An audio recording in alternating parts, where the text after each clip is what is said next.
beloved Boss Mike Cervera.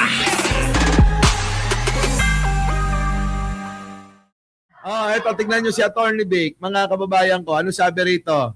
Kinakailangan natin siyang tulungan. Protektahan natin. Eto na ang ina ng sambayan ng Pilipino. Putang ina.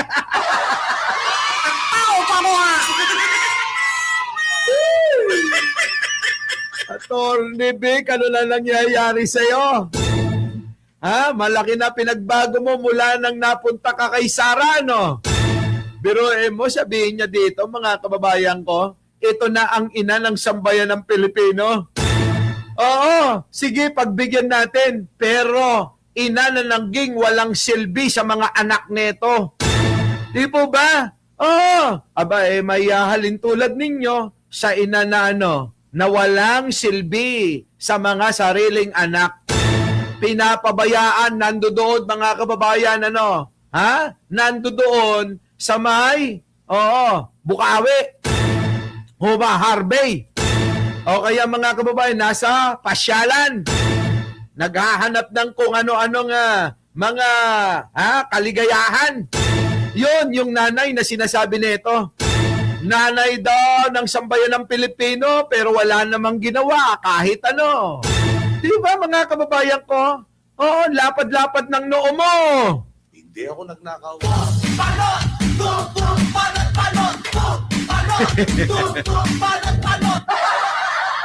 Ang lapad ng noo neto, kala ko matalino.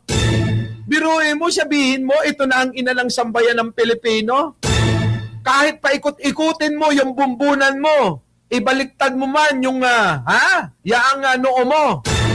Hindi ho natin makikita kung saang banda naging ina si Sara Duterte. Totoo ho, mga kababayan, paki-comment ho, baka meron ho akong hindi alam. Oo, baka ako'y namamali lang para sabihin at akuin na ina ng sambayan ng Pilipino si Sara Duterte. Kailanman ho hindi naman niya inalagaan ang sambayan ng Pilipino Kung hindi ipinahiya, kung hindi pinahirapan, kung hindi pinagnakawan. Yung ba yung masasabi mo na ina ng sambayanan? Anak naman ng teteng talaga. Di ba, Leia? Ewan ko sa'yo, Benji Bernardo, bakit kasi binoto-boto mo? Di ba, man from Manila? 664. Ewan ko. Teresita Tan. Paano naging ina si Sara Duterte ng sambayanan? Paki-explain nga. At para matauhan itong malapad ang noo. Kasi mga kababayan, ulit-ulitin natin ano ang ginawa at kahit man lang pinakita, kahit man lang pag-aaruga sa ating mga Pilipino ni Sara Duterte. Meron po ba mga kababayan? Meron po ba? Hindi ko po maramdaman, hindi ko naramdaman, hindi ko nakita. At kailanman mga kababayan, ano nga ba? Yan na lang ang aking tanong sa kanya. Oo, ano nga ba ang nagawa ng isang Duterte para matawag natin siyang ina? Buti pa, si Leni Robredo, mga kababayan ko. Si Leni Robredo matatawag niyong ina. Kaya nga ho mga kababayan, yung kabataan, ina siya. Ina siya kasi mga kababayan, maraming proyektong ginawa na pinakikinabangan ng mga kabataan, kaya mahal na mahal siya. Pero si Sara, mga kababayan, tinatakwil nga. Paano nagiging ina? Vic Rodriguez, hi. Sabi pa rito, ang ina ng Republika ng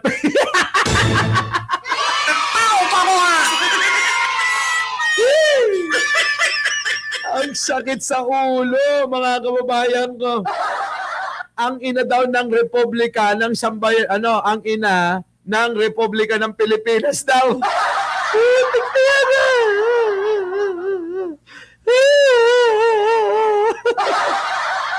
Mga siraulo.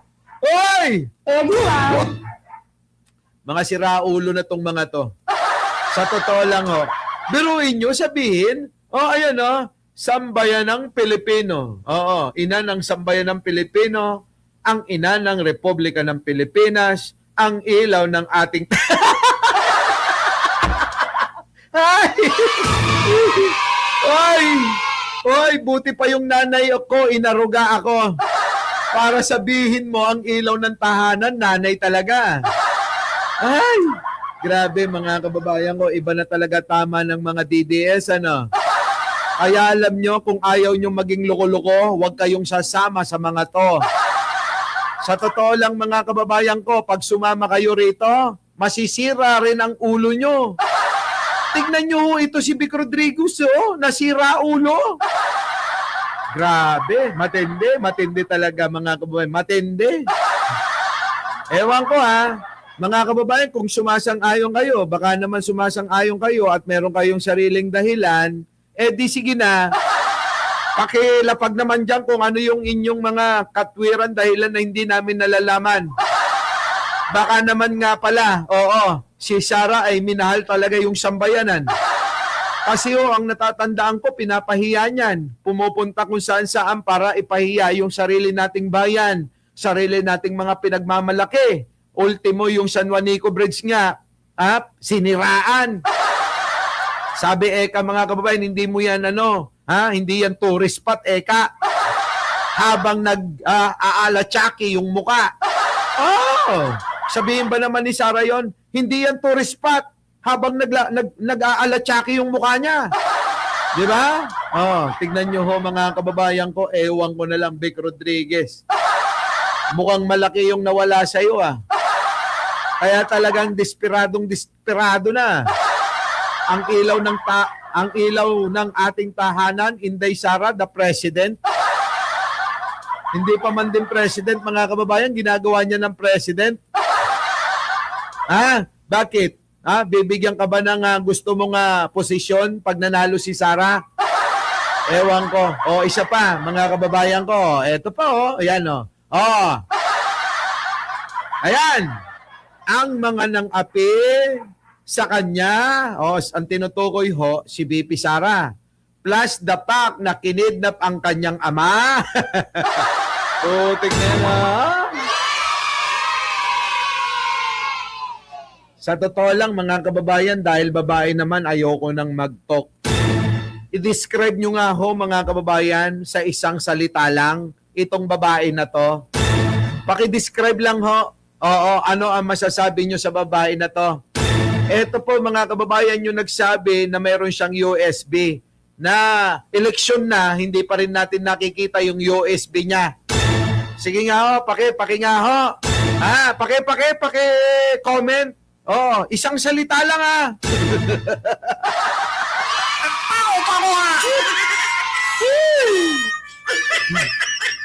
Sabi rito, sa mga nang-api, kay Sara Duterte daw, plus the fact na kinidnap ang kanyang ama at dinala sa dahig, maghanda-handa na daw tayo.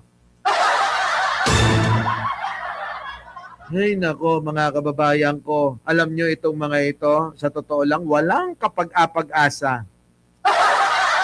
Ibang-iba ho kasi mga kababayan kay Pangulong Bongbong Marcos, Nung tumakbo po si Pangulong Bongbong Marcos, wala po tayong narinig na paghihiganti.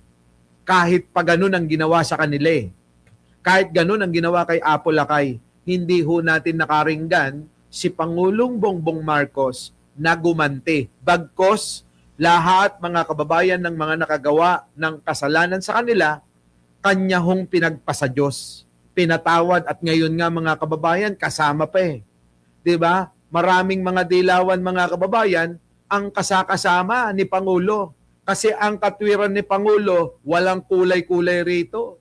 Walang party-partido. Ang mahalaga, makakatulong ka sa sambayan ng Pilipino. Ganon. Yun po yung makikita nyong kaibahan. Si Pangulong Bongbong Marcos, makadiyos, makabayan, at mahal ang kapwa Pilipino. Hindi katulad ng mga ito, bukod sa pinapatay na nila, kita nyo, napatalsik yung grupo nila, ayan, maghihiganti pa. Sa totoo lang ganyan na ganyan yung mga sinasabi ng mga loko-lokong yan Di po ba? Oo. Wala akong pinagkaiba yan doon sa gasolito. Sino yung gasolito, Boss Mike? Yung gasolito. Sino ba yon yung gasolito? Ayan, tingnan nyo. Mga kababayan ko. Tanggalin natin to, ha? Ayan, mga kababayan ko, si gasolito. Nasaan na yon? Yung gasolito. Ayan, walang pagkakaiba eh. Ayan, tingnan nyo. Congressman, huwag kayong magkakamaling pumirma, matatapos kayo. Ganito po ba ang mga leader? Ganito po ba ang leader na kailangan natin? Yung pong mapaghiganti? Yung po bang walang nasa puso, walang laman ng puso kung hindi galit, puot? Mga kababayan ko, isipin yung maigi, Puot, galit. Mga kababayan ko, hindi po ganyan sa politika. Hindi po ganyan ang serbisyo. Ang serbisyo po, mahalin ang kapwa Pilipino. Magbatuhan kayo ng putik, magsalungatan kayo sa eleksyon kasi nangyayari talaga yan kahit man sa Amerika at iba pang bayan, ibang bansa, yung pong nagbabatuhan. Pero pagkatapos ng halalan, mga kababayan bati-bati na yan. Diba? Tapos na. Parang si Lenny nung natalo. Ayun, tumahimik na. Si Manny Pacquiao nung natalo, tumahimik na. Isko Moreno nung natalo, sabi niya, kayong aking mga taga-suporta dahil meron ng gusto ang tao, ayun, sumuporta na tayo sa nanalo. Diba, mga kababayan ko? Yan, mga kababayan, di ba? Argo, mamaya panghuli natin yan. Di ba? Ayan. Ganyan sila. Yan po ba yung ating sasamahan? Hindi katulad ni Pangulong Bongbong. Malayong malayo itong mga to noon. Malayo talaga, mga kababayan. Ayan si Pangulo, ayan tingnan nyo. Ang administrasyong ito upang mapabuti ang sistema, mapalakas ang pananagutan at matuldukan ang katiwalian. Kita nyo? Kita nyo? Sa pagsasalita pa lang, malayong-malayo na si Sara. Yung alam nyong seryoso at yung alam nyo na kaya nyong ipagmalaki kahit saang bansa. Si Sara mga kababayan sabi ko sa inyo, ni isa wala pa ako nakikita na, ipagmamalaking proyekto Hindi naman po pwede na ipagmalaki nila, mga kababayan, yung pagtatanim ng isang puno lang Vice Presidente, bilyon-bilyon yung naging pondo, isang puno lang ang proyekto. Saan ko kayo nakakita ng ganun? Tapos hinahangaan? Sa bagay, yung mga humahanga dyan, puro siraulo. Di ba? Mga kababayan ko? Ito ang Pangulo. Ayan, tingnan nyo. Yan! Kita nyo, mga kababayan ko? Sign ng pagyuko ng mga Koreans Koreano kay Pangulong Bongbong Marcos. Tingnan nyo nire-respeto, ginagalang, at talaga naman po, mga kababayan, yung pong kanyang pagsama, yung pong pagtatrabaho ay meron pong resulta. Ayan Grabe, Diba, mga kababayan ko? Yan, ganyan ang presidente! Ang tao pa mo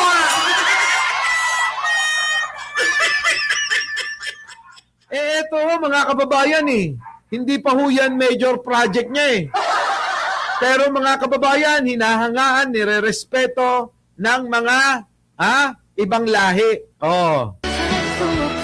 Grabe, Kita nyo, mga kababayan ko! Ay, loko! Tao pa mo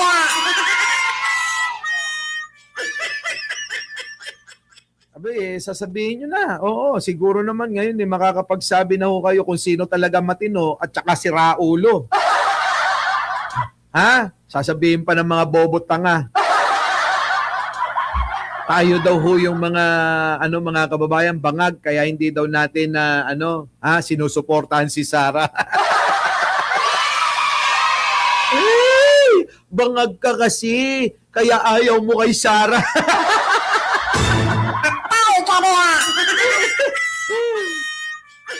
Mga siraulo. Bangag kasi daw hindi natin sinusuportahan si Sara. Di ba? Mga kababayan ko, bangag daw. Mga siraulong to, pinasa pa yung kanilang katangian. Katangian nyo, yung pagiging mangmang, siraulo, uto-uto, tanga. Ganon. Di ba? Di ba? Yan o. Di ba? Daming proyekto ni Pangulo. Oo, katatapos lang ho niyan kahapon. Kahapon lang ho yan, mga kababayan. Pinuntahan ng mga Koreano. Nakaw! Hindi ho katulad nito, mga kababayan ko. Sabihin nyo na naman, bigyan natin naman. Wag na si Sara, bobo yun eh. Dito na lang tayo sa matandang Duterte na nakakulong na. Ito, paalala ko lang sa inyo. We're still investigating DPWH. Sabi sa caption, matapang daw pero di nakapalag sa DPWH. Weak leader ang tatay ni Inday Sayad. Kita nyo, totoo naman eh. Ang DPWH, ang pinaka-racket dyan is yung Ghost Project. So walang delivery Ghost Project. Marami yan. Karamihan yan, it's the regional director. Ipapalabas nila na may project ito, but wala. Alam niya, mga kababayan, ang tanong ho natin, ano ang nagawa niya para sugpuin ang korupsyon sa DPWH? Buti pa si Pangulong Bongbong, marami ang pinakulong. Buti pa si Pangulong Bongbong, nakapagpabalik ng bilyon-bilyon. Buti pa si Pangulong Bongbong, yung mga ninakaw ng mga walang yung mga yon na tinutukoy ni Digong, ayun, nakulong at naipris ang mga ari-arian. Ang tanong natin ngayon, dito sa nagsasabing weak leader daw si Pangulong Bongbong, ano ang nagawa mo sa nadiskubre mo na hayop kang matanda ka, di ka pa, nako, maustel ka kuman. Diba, mga kababayan, dapat maustel na to eh. Oo, demonyo ho ito eh, demonyo. Ano ang nagawa niya? Sige nga ho, paki-explain nga. Sa mga bobong DDS, talinuhan nyo na. Siya na mismo ang nambuking na may korupsyon sa DPWH. Abay, sinabi niya na nga eh, yung daw pong mga RD, regional director daw, yan daw po ang mga pasimuno dyan. Pero ang tanong, bakit ho walang pinanagot itong kininana?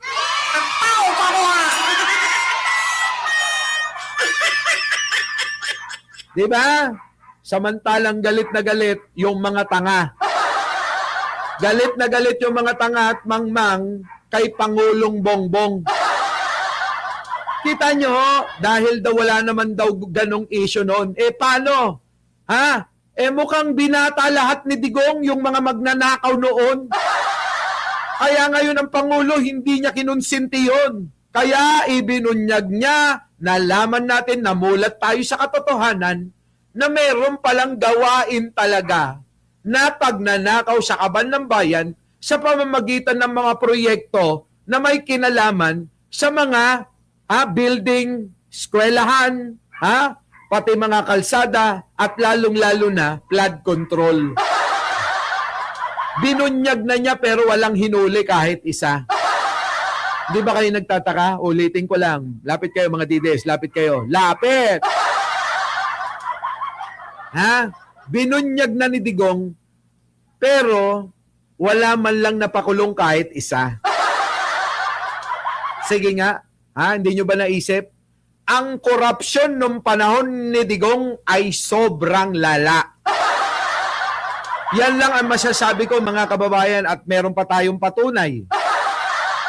Ewan ko, kilala nyo naman siguro yung ombudsman noon. Eto mga kababayan ko, yung ombudsman na tinalaga mismo ni Digong ang nagsabi na hindi nila kayang sugpuin ang korupsyon. Bakit? Paano nga naman nila masusugpo ang korupsyon kahit bigyan sila ng kahit na itambak nyo na ang lahat ng pera ng Pilipinas sa ombudsman ay walang masusolusyonan kasi yung pinuno mismo ang pasimuno ng pagnanakaw, korupsyon sa ating bansa. Ayan tignan nyo. Ang gobyerno Oh. sa korupsyon. Oh. Kahit bigyan nyo kami ng 100 bilyon piso, ay hindi namin kakayanan labanan ng korupsyon. Kita nyo? Kita nyo mga kababayan ko? Anong panahon yan, mga kababayan ko? Kita nyo, naka-face mask pa yung mga yan. Ayan manood at makinig, mga tabogong didilis. Duterte administrasyon, pinakagrabing korupsyon. Sino yan? Si Martires. Si Martires yan. Ayan. Yan ang patunay. Anong sabi? Noong panahon ni Digong, hindi nila masusolusyonan ang korupsyon. Paano nga masusolusyonan? Si Digong ang siyang mismo na leader ng pagnanakaw sa bondo ng bayan. Kaya hindi kakayanin ni Martires yan. Lagot siya sa nag-appoint sa kanya. Ngayon, alam nyo na, mga DDS, huwag kayong tatanga-tanga. Alam nyo, sa katangahan nyo, pati luko-luko, luka-luka, sinasamba nyo sila. Ay, nako. Ewan ko na lang sa inyo, bahala kayo sa buhay nyo, magpakalunod kayo sa katangahan nyo. Diba? 30 years daw, kaya, okay, yan na nga. Tinalakay natin yung kahapon di ba Argo? Kailangan daw ni Sara 30 years. Oo, sabi pa ni Sara, para daw masugpo ang korupsyon, hindi daw siya matutulog. Baka sakali makuha niya ng 25 years.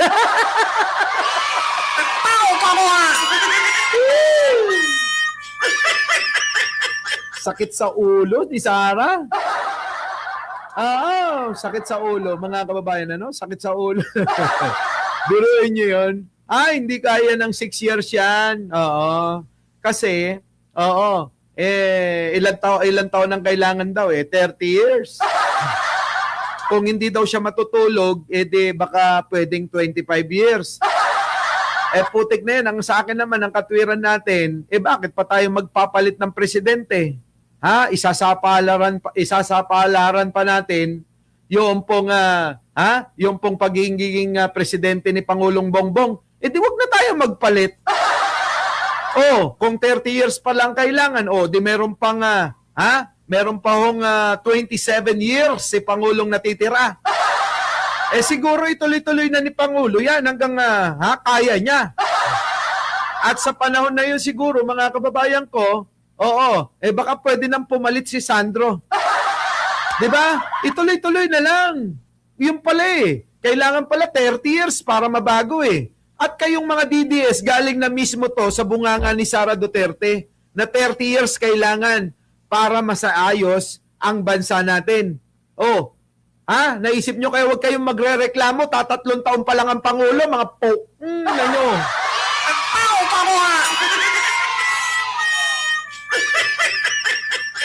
Tapos tong mga DDS pa na yung reklamo. Diba? Pascachi, Dayan Asuncion, Heidi Pantino, reklamo kayo ng reklamo. Isang buwan pa lang ang Pangulo, 2 buwan pa lang, isang taon pa lang, 2 taon, 3 taon, reklamo na kayo ng reklamo, nasaan kayo ng nasaan? Sa 3 taon ni Pangulo, napakarami ng proyekto ang ginawa nito, pabahay na libo-libo. Milyon na nga Nandiyo dyan sa Malabon, nandiyo dyan sa Caloocan, Maynila, at marami pang lugar sa buong Pilipinas. Nandiyo dyan ang mga pamamahagi ng lupa at mga proyekto na patuloy na ginagawa. Hindi nyo nakikita yan? Pumunta nga kayo, yaang napakatagal na hindi naasikaso, kita nyo halos tapos na yung pong PNR. Di ba? Oh, isipin nyo maigi yan. Napakarami.